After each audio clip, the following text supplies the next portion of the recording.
China देश के अलावा इस दुनिया में शायद ही कोई होगा जो चाइना में रहने वाले लोगों के खाने से आज परेशान ना हो। और हाल ही में उनके खाने से एक गंभीर समस्या उभर कर सामने आई, जिसे आज हम कोरोना वायरस के नाम से जानते हैं। आपने आज देखा ही होगा कि कोरोना वायरस के भी अलग अलग प्रकार हैं। इन सभी के पूर्वज चमगादड़ के माने जाते हैं।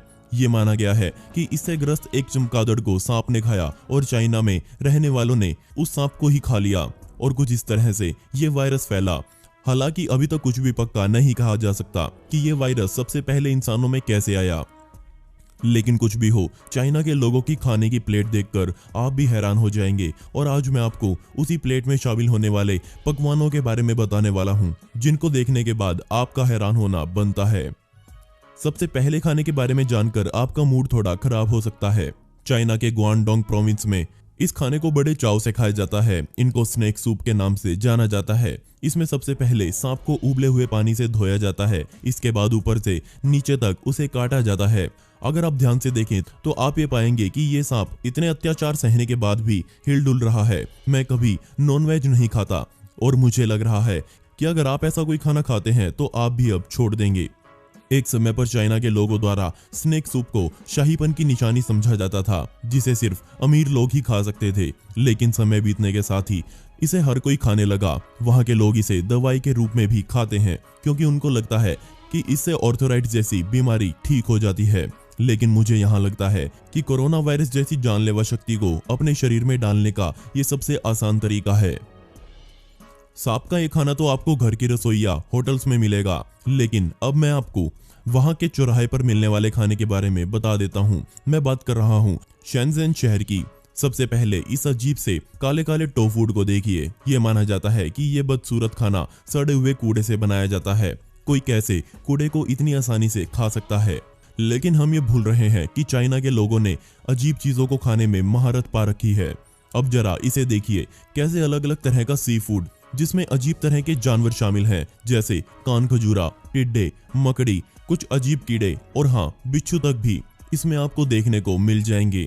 मुझे ये लगता है कि चाइनीज लोगों के लिए वो हर चीज खाने लायक है जो चीज चलती फिरती या हिलती डुलती है। मुझे पता है दुनिया में बहुत से लोग मांसाहार पसंद करते हैं, लेकिन चाइना के लोग इसे एक अलग ही लेवल पर ले जा चुके हैं। अब जरा इसे भी खतरनाक खाने की चीज की बात करते हैं, जिसका नाम है ब्लोफिश। अगर आपको समुद्री खाने के बारे में थोड़ा सा भी ज्ञान हो तो आपको पता होगा कि क्यों कभी किसी की थाली में ब्लोफिश नहीं परोसनी चाहिए। लेकिन मैं ये बार बार भूल जाता हूँ कि मैं इस वीडियो में चाइनीज लोगों के बारे में बता रहा हूँ, तो मेरे ख्याल से यहाँ सब वैलिड है।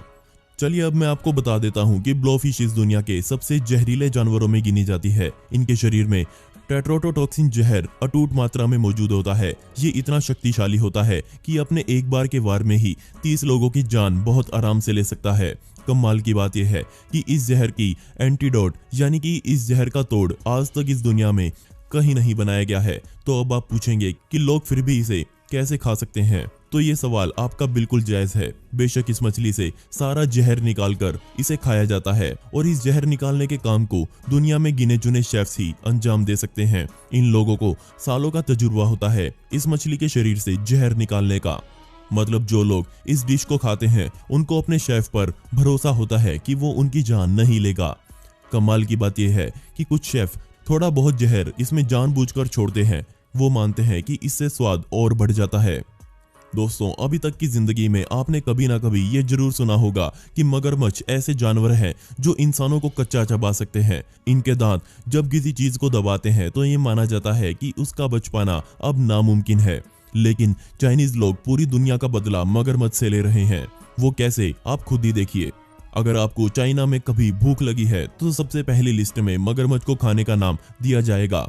चाइना के लोगों को मगरमच्छ का मांस इतना पसंद है कि बहुत से लोग शाम को घर जाते समय पूरा मगरमच्छ अपने साथ लेकर जाते हैं। बस शर्त यह है कि ये अच्छे से पका हुआ हो। इस बात में कोई शक नहीं है कि मगरमच्छ को खाने से शरीर को कई तरह के फायदे होते हैं। साथ ही ये अस्थमा जैसी बीमारी से लड़ने में भी हमारी मदद करता है। कुछ कमाल की डिशेज जो मगरमच्छ से बनाई जाती हैं, जिसमें मगरमच्छ करी भी शामिल होती है, ये सभी वहाँ ऊंचे दामों पर बेची जाती है। क्या आप मगरमच्छ को ऐसे खाना पसंद करेंगे?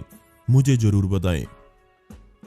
कई बार मरी हुई चीजों को खाने में कोई खास मजा नहीं आता। कई बार आप ये सोचते हैं कि अगर इसे जिंदा खाया जाए तो कैसा होगा। जरा सोच कर देखिए, जिसे आप खा रहे हो वो आपके मुंह में खुद को बचाने के लिए लड़ रहा हो। बेशक आप ऐसा कुछ नहीं खाना चाहेंगे, लेकिन चाइना में एक डिश है जिसे सनाची कहा जाता है और इस डिश में कुछ ऐसा ही होता है। इसमें परोसा जाने वाला ऑक्टोपस आपके गले से खुद को जकड़ लेता है, क्योंकि वो तब तक भी जिंदा होता है। ये इतनी ताज़ा होती है कि पूरा ऑक्टोपस प्लेट में घूमता फिरता दिखाई देता है। जरा सोच कर देखिए, चाइना वाले लोग क्या क्या खा रहे हैं और इसका परिणाम हमें भुगतना पड़ रहा है। कोई चीज़ जो पूरी तरह से जिंदा हो, क्या आप उसे ऐसे ही खा लेंगे? मेरे ख्याल से आपका जवाब ना ही होगा। जरा देखिए कैसे इसे पकाया जा रहा है। मुझे पता है आपके लिए इसे देखना भी मुश्किल हो रहा होगा, लेकिन वहाँ के लोग इसे बड़े चाव से खाते हैं। बिच्छू भी बड़े चाव से चाइना में खाया जाता है। इन्हें तलकर, भूनकर और सेक कर परोसा जाता है। कई बार तो लोग इन्हें कच्चा ही खा जाते हैं। आपको अजीब लग रहा होगा, लेकिन उधर के लोगों के लिए ये टॉफी खाने जैसा काम है। आपको अब लग रहा होगा कि चाइना के लोग इन्हें इतने मजे से खा रहे हैं तो ये जरूर टेस्टी होगा, लेकिन वहाँ के लोगों ने बताया कि बिच्छू का स्वाद कीचड़ के जैसा होता है। तो वो फिर इसे क्यों खाते हैं? वो इसे अलग अलग तरीके से खाते हैं, जैसे कि शराब के साथ और कई बार तो चाय के साथ स्नैक्स के रूप में वो बिच्छू रख लेते हैं। कमाल की बात यह है कि ऐसा करते हुए बिच्छू का डंक भी बाहर नहीं निकाला जाता। ऐसा इसलिए क्योंकि गर्मी के संपर्क में आते ही इनके जहर का असर खत्म हो जाता है। वहाँ इनको दवाई के रूप में भी खाया जाता है। इनसे बनी डिशेज आपको वहाँ छोटे बड़े होटल्स में बहुत आराम से दिख जाएंगी।